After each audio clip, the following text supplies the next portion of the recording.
The Greeks were like us in a couple of different ways. Number one, they had religious skeptics among them. Now, if I had someone ask me, what is a skeptic? The religious skeptic is a person who doubts the existence of the gods, or isn't sure they believe in a god, or in some cases outright does not believe in them. That's just religion. Well, the Greeks had a few. Now, don't get me wrong. It's estimated that 90 to 95% of the Greeks were believers. But at least, unlike the Middle Eastern people who didn't have any, the Semites seem to have had no religious skeptics among them. The Greeks did have a few. The Greeks also, some of their city-states had a written constitution. And the constitution, you might say, it was lord even over the leaders. In other words, even the leaders had to abide by it. Similar to what we have in this country. In other words, we'll have an election this year because our Constitution says so. Not because the President called for one, not because the Supreme Court's called for one, because the Constitution called for one. So we'll have an election this year. Don't get excited, we will not elect a president. Not this time. But we will elect 435 representatives and approximately 33 senators, not to mention some governors and state House of Representatives and all this. So there will be a lot of people up for election. But it was because the Constitution calls it out. They also tended to have a more scientific mind, more scientific than what the other peoples did. And a part of that was due to religious skepticism. They had the beginnings of science, but they only got so far and quit. In other words, one of the Greeks actually tried to measure the size of the sun using trigonometry. They seemed to study mathematics more than others did. His figures are wrong. Without a telescope, you cannot measure the distance to the heavenly bodies, but at least they tried. But until the invention of the telescope, it proved to be impossible. They also had, more than other places, democracy. Now recently I've done more research. I mean, I'm learning, trying to learn all the time, and I've learned that maybe the Sumerians had a form of democracy, and among some of your Middle Eastern people, the king was looked on as being a caretaker, a servant, which is what our public officials are supposed to be. A servant and not a boss. In other words, he's the chief servant. He serves the interests of the people rather than rules over them or lords over them. But the Greeks had a form of democracy, which we will be talking about as the class goes on. All right, now, the Greeks, I've mentioned this before, but I will again.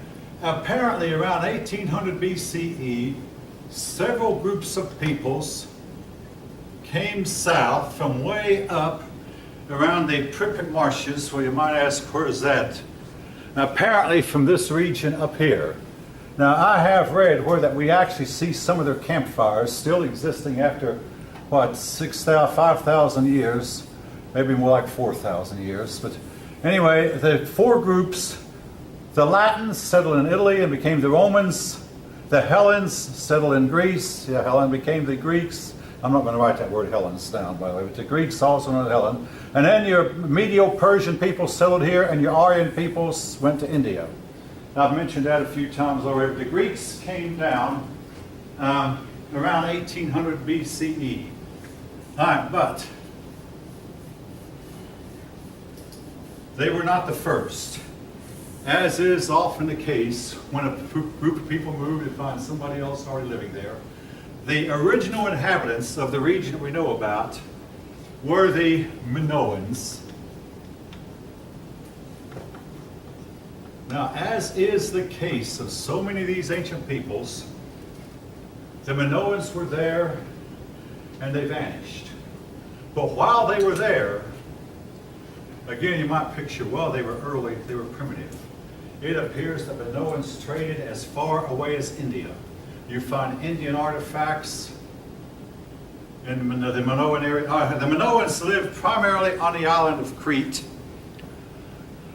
There were two fairly large islands in the Mediterranean, Cyprus and Crete. They're both about the same size. Actually, the biggest island in the Mediterranean is Sicily.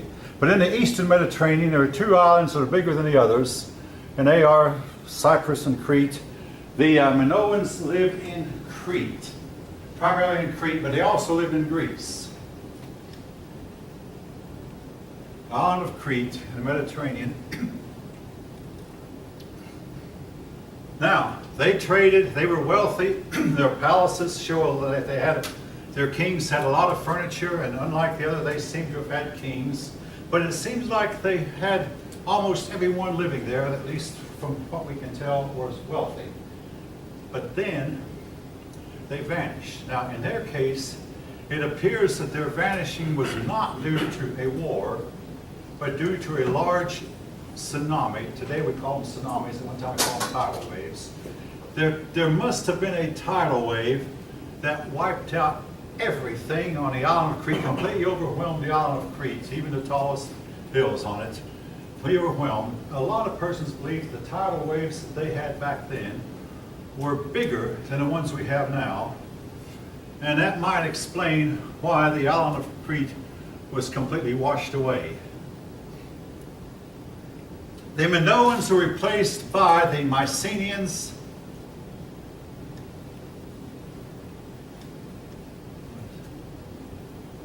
I hope I'm spelling that right. M-Y-C.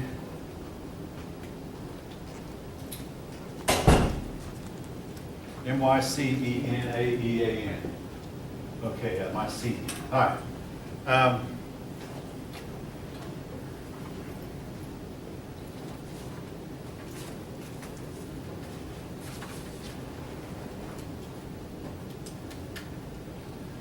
Now, the Mycenaeans were, in fact, Greek.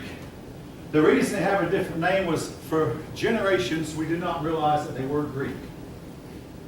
They wrote in a script called Linear, which has been deciphered. Now, I have a little bit of affinity for Linear B because I've researched it down through the years. My very first graduate paper was on the Linear B script. Actually, yeah. And anyway, now you might ask, if there's a Linear B, was there a Linear A? Yes, there is a Linear A, but it cannot be deciphered because we don't have enough of them, and unless we may never get enough of them to decipher them. But a Linear B surprised us. Now, what do I mean by linear? Okay, in those days, for instance, the Hebrews, a lot of people wrote starting here on the bottom right side of the page, and they wrote up, they read upward. Read backwards, starting from the bottom right, read to the top, then starting again at the bottom, read to the top. This is because they wrote on scrolls. Little scrolls that where that you roll the, instead of opening pages, you roll the scroll. So that's why they didn't write. But linear, that means that they wrote the way we do, in lines, starting from left to right, and down, left to right, and down, left to right, and down. That was linear script. Now, the linear script shocked a lot of persons because it turned out when they deciphered it, it's Greek, which lets us know that the Mycenaeans were in fact Greek. Now, what got them to decipher this? During World War II, you had people called cryptographers, and these cryptographers mastered the German code. Both the Germans and the Japanese made a huge mistake, and I'm talking about smart people, but they used the same code throughout World War II. And we broke the code. And we were able to listen in on their conversations and know where they were going to be and what we were. Now, here's the sad part of that story, though. I mean, I'm digressing a little bit, but I wanted to tell you, folks, about how terrible war is.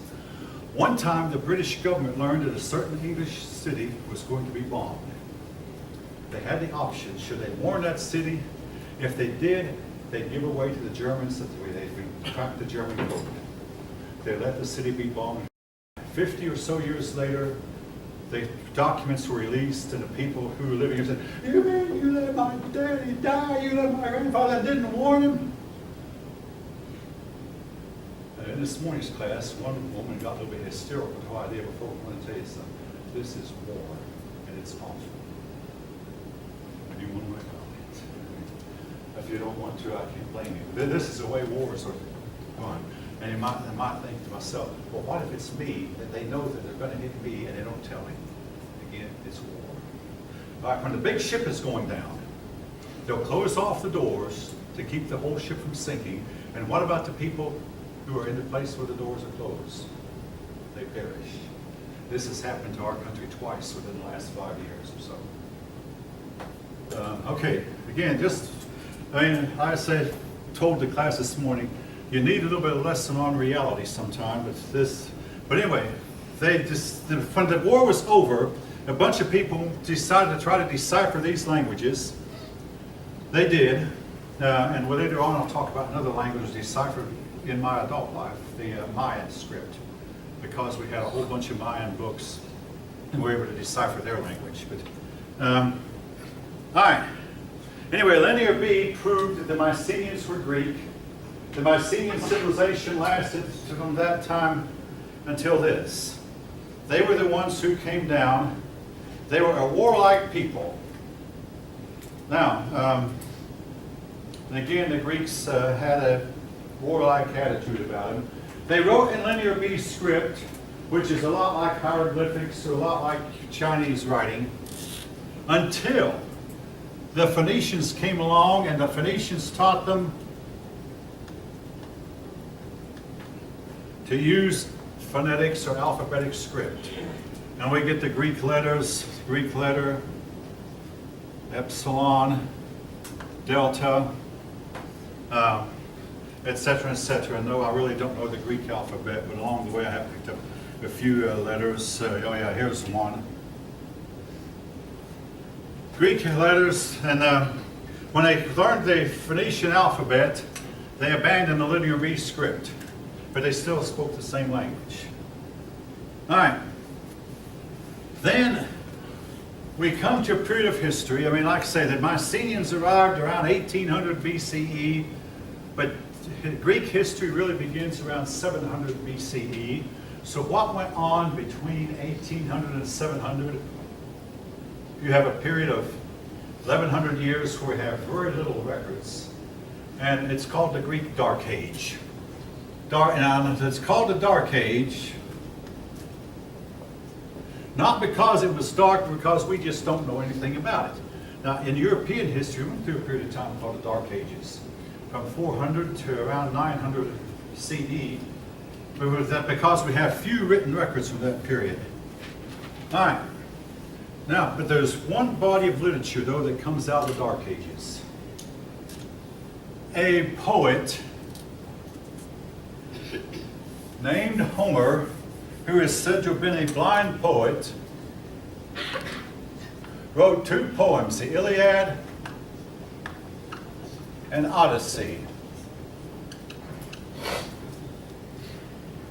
I'm just curious, how many of you have run into these poems anywhere in your...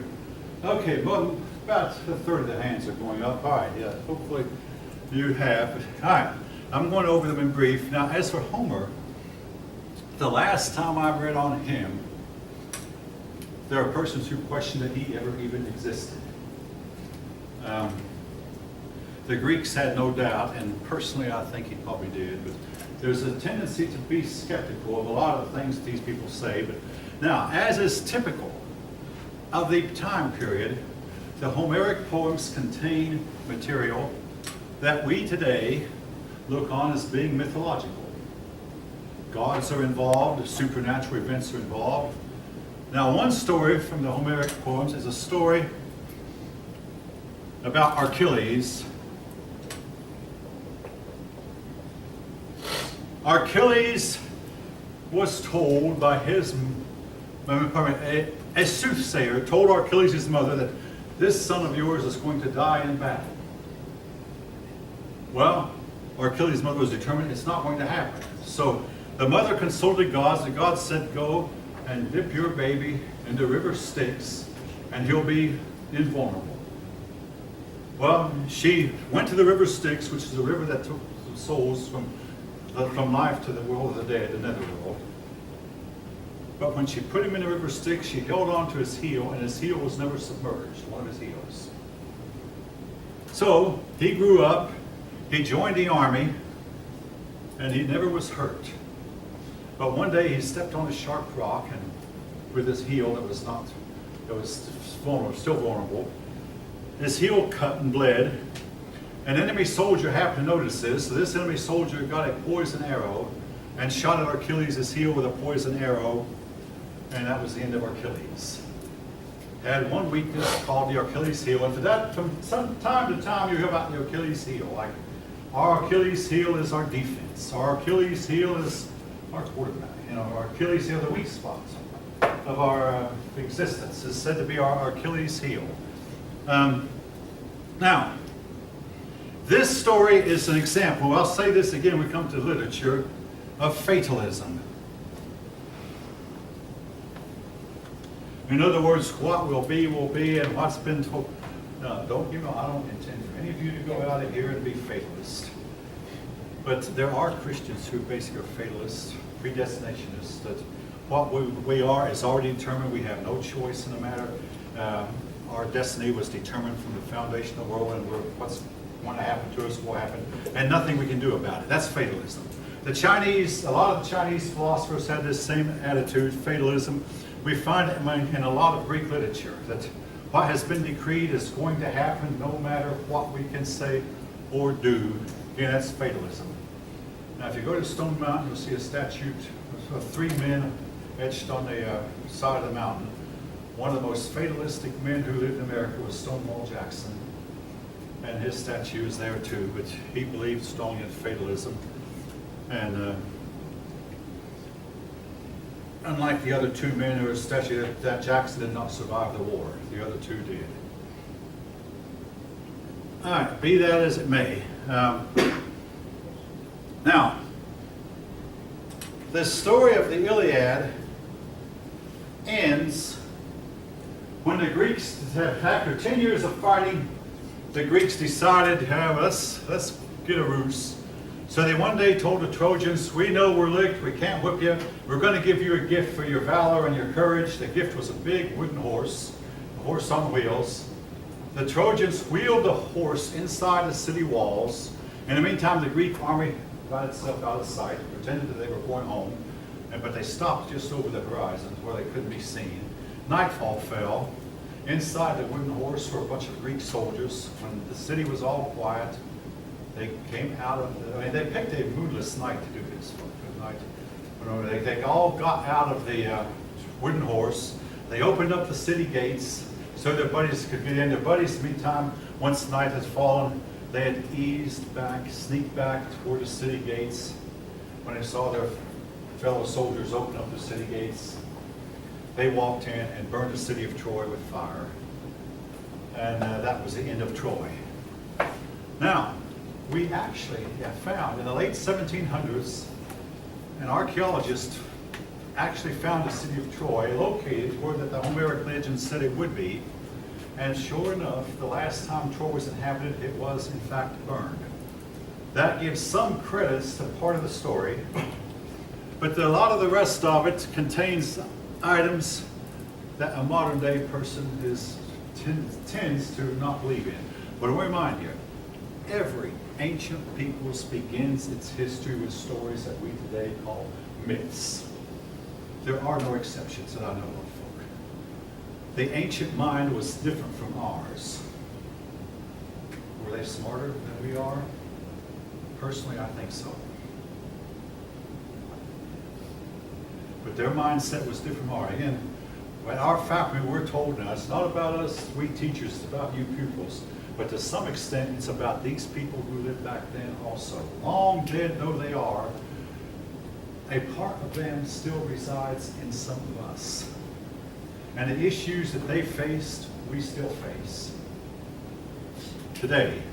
Now, the Odyssey is a story about a king named Ulysses who decided it was time to go home. He got on a sailboat with several of his men, and they all started home. A big wind blew them off course, and they wound up going to all kinds of mystical and strange places. And after 10 years, only one of them was left, the king himself, Odysseus.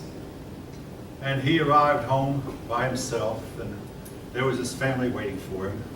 The places he went, one place he went contained a giant who only had one eye called Cyclops.